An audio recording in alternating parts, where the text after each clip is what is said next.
Have you ever played Kerbal Space Program and thought, man, this game is too easy. This game holds my hand too much. This game should be more punishing.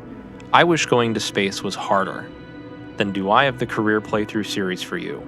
This is Out of the Cradle, my IVA-only, heavily modded, hard mode career playthrough series. I've got a lot of fun mods lined up. And did I mention that I can't use maneuver nodes or the map mode while I'm maneuvering? Yeah, this will be interesting.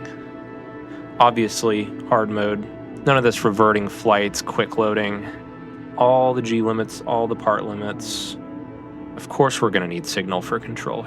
And get those ground stations out of here. Kerbalism is really probably the most exciting mod here. Adds a lot of realism to the game. Science takes actual time to collect. You can't just click a button and automatically get a certain amount of science. You have to build it up over time, and it also takes time to transmit it. It also introduces random part failures, so that'll be interesting to contend with. I'm going to keep all the hard stuff on, radiation, life support, that sort of stuff. All right, looking good. Let's go ahead and start the game. Kerbal construction time just makes it so it takes time to build vehicles. Tech tree's pretty humble to start with, very limited parts here. We're playing with an unmanned before manned progression, and so we're going to have to start with probes and work our way up from there. Get our first contract. We're going to do some science, which Kerbalism is going to make a little harder too. And with our current tech, ain't no way we're going to orbit. Let's take reach for the stars. Let's hope that we can go suborbital here. I honestly don't know if we can. With our new sense of purpose, we'll head over to the VAB and start our first vehicle. Just a simple little spin-stabilized rocket here to collect some basic science with, aptly named the Auto Landart. So you can see now we have to take some time to actually assemble and integrate the vehicle before we can launch it. We'll just warp to when that's done. And look at that, our first rocket of the game in all its glory. Now, of course, this being an IVA-only playthrough, we can't look at it that way. We have to fly the mission from this room here. And you can see with Kerbalism now, we don't instantly get science for experiments. We have to run them, which takes a fixed amount of time. And then transmitting them too actually takes time. So we'll sit here on the launch pad, burning up battery juice before we do eventually commit to our first launch of the game, which anticlimactically ends in a total loss of electrical power. So we'll add some more batteries to an Auto Landart variant and create another lighter one in the spaceplane hangar that'll take us to space. Of course, it's so light, has such a high thrust to weight ratio that it burns up before it can get there. So we repeat some more Auto Landart flights, getting valuable data. With some of our brand new hard-earned science, we purchased the aeronautics and wings nodes, giving us access to airplanes here. And with a dialed back thrust on our solid rocket booster, we do finally make it to space, completing our suborbital contract before, of course, running out of electrical power and crashing down to Kerbin once again. We'll now slightly modify our Auto Landart to have a KOS control core. If you don't know, KOS is a mod that lets you write arbitrary programs for Kerbal Space Program vehicles, so you can script autopilots and do all sorts of other neat things with it. You can see this Auto Landart has fins that it can use to control itself. And so we're just telling KOS to keep the vehicle pointed straight up.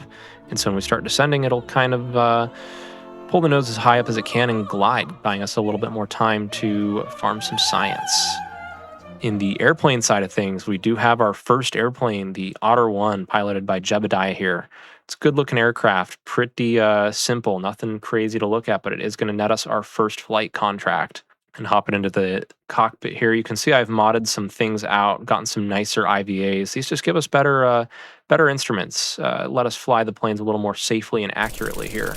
I've also got this great mouse joystick mod installed. I love this thing. I hate the way KSP planes fly with the keyboard controls. This makes things a lot smoother and nicer.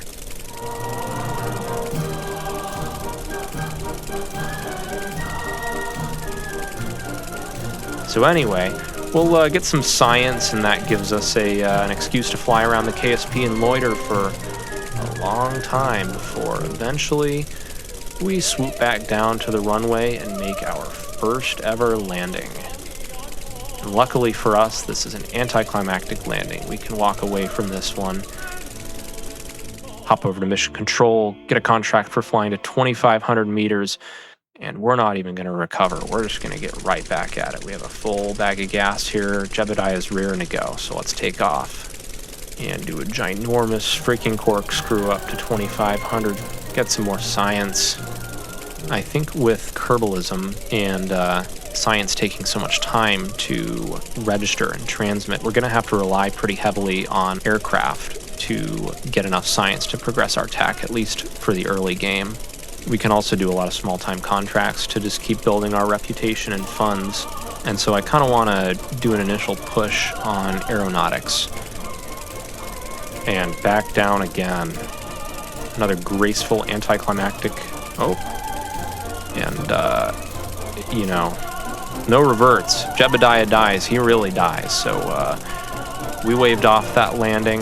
Go-arounds are free, so they say. So take it back around, and this time, totally grease it. 10 out of 10. Menu. We'll go ahead and recover this to the spaceplane hangar so we can roll it back out anytime we like.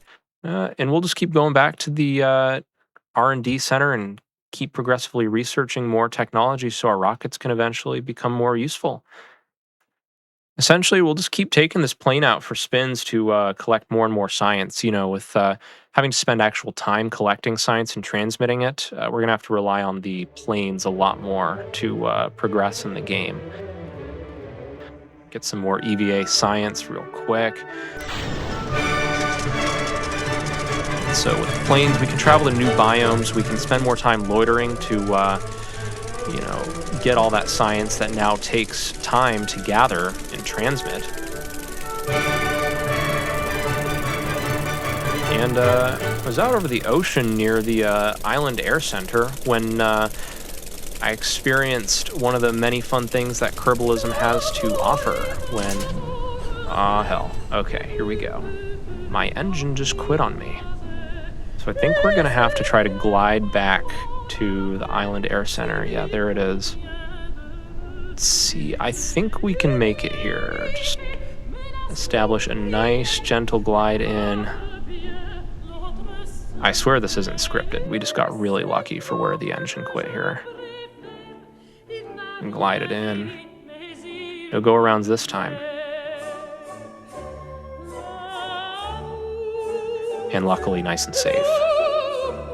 Having come to a safe stop now, I think we can get out and try to fix the engine. Yeah, needs repair. I think I can get out and repair it. So we'll EVA here. See if the right-click menu does anything for us.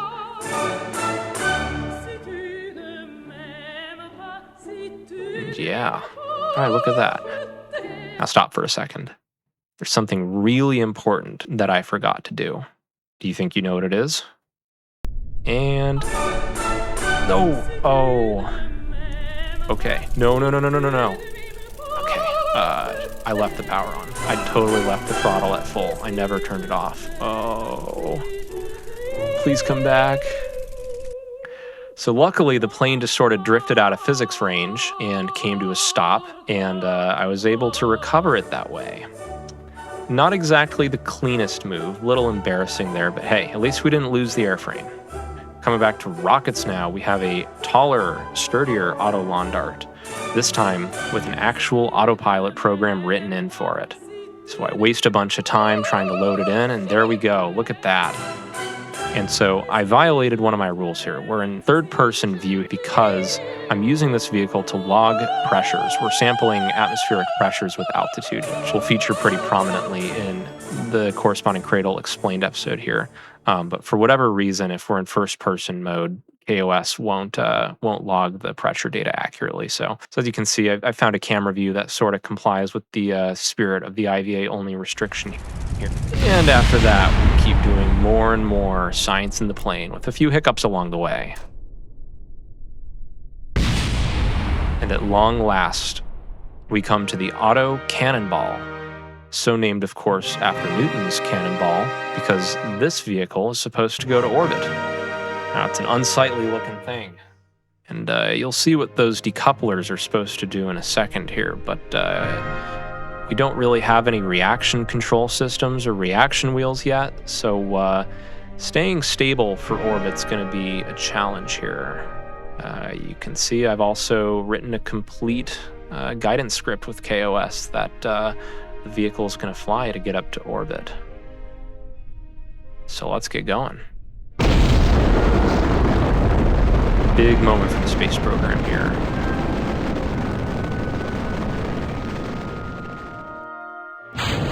And that's what those decouplers are for.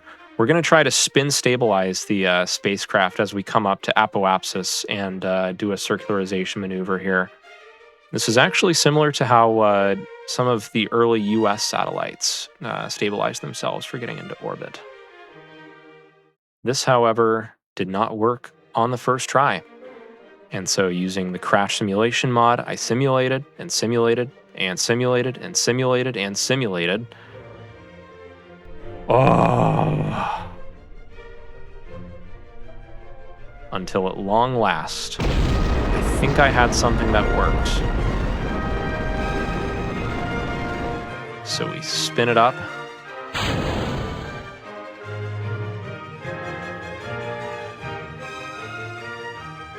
And what do you know? We made it.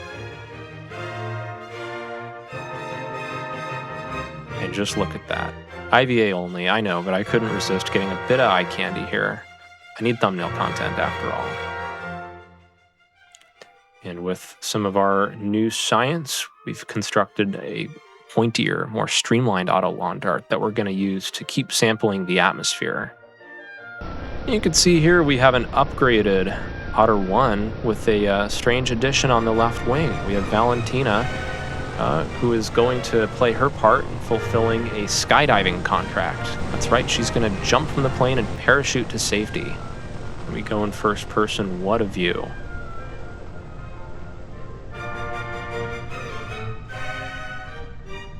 Pop the chute, and yikes! Go back to the Otter 1 just in the nick of time before disaster. And do some narrowly close passes of Valentina. In keeping with our contractually obligated stunts, we'll also barnstorm the island hangars, garnering us some extra reputation, which never is a bad thing to have, especially with the hard mode contract awards being as low as they are. Nice little view of the aircraft there. So you can also see with that little avionics submenu to the right, that's actually something I put together with KOS. It lets you design GUI elements, and so this lets me control a couple of things about the plane. It's very convenient to have anyway. Flying back from the island hangars, we were stretching the fuel a little thin, and we actually ran out of gas. I recognized this was going to happen a little early on, so I climbed for all this plane could climb in hopes of getting us to a safe glide back to the Kerbal Space Center when we did run out of fuel. And you can see I've got it in sight there.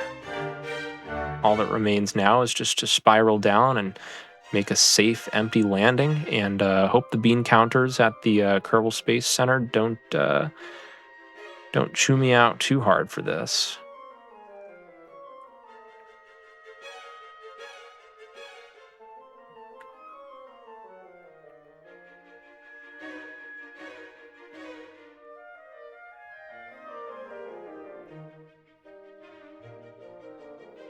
Of course, there's nothing to worry about. Jeb is a highly trained professional, and after a nauseating number of corkscrew turns, we finally make it down to the runway. Quite the success. However, the Daredevil, Valentina now takes to a glider that is initially powered by solid rocket boosters to get up to altitude. This is another giving aircraft a purpose contract. Quite the view, quite the challenge flying this with no instrumentation either. But as you can see, we make it down just fine.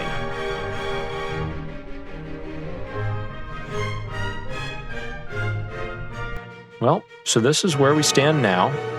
We've got a couple of gadgets. We have some basic rocketry researched, and we've developed our aeronautics considerably.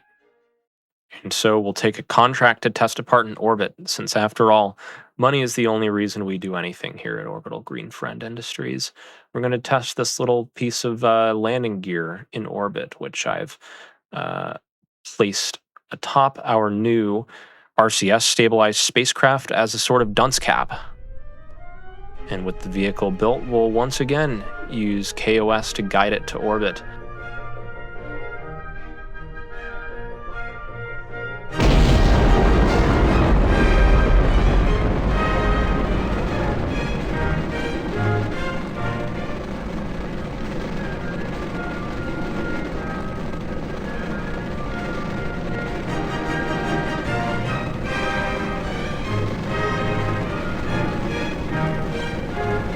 Once again, you can see a very smooth pitch over here.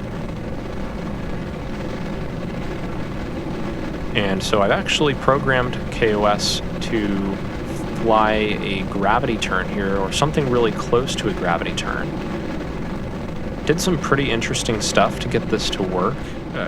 Kradle Explain, the companion explainer series I make, is going to do a dive into the way gravity turns work and how I ultimately created an algorithm that will write a gravity turn profile for me for any given spacecraft. Pretty neat stuff, so check that out if you want to. This vehicle's RCS is also going to help us as a attitude control test bed. Without maneuver nodes, hand flying stuff is going to be really tough, and so essentially before we can script maneuvers and all that, we have to figure out how to write KOS programs for pointing our spacecraft where we want them to go. And so we'll use this later on to experiment and debug KOS programs that do this. I think a second, more controlled orbit is a good place to leave out on this episode. So thanks for watching.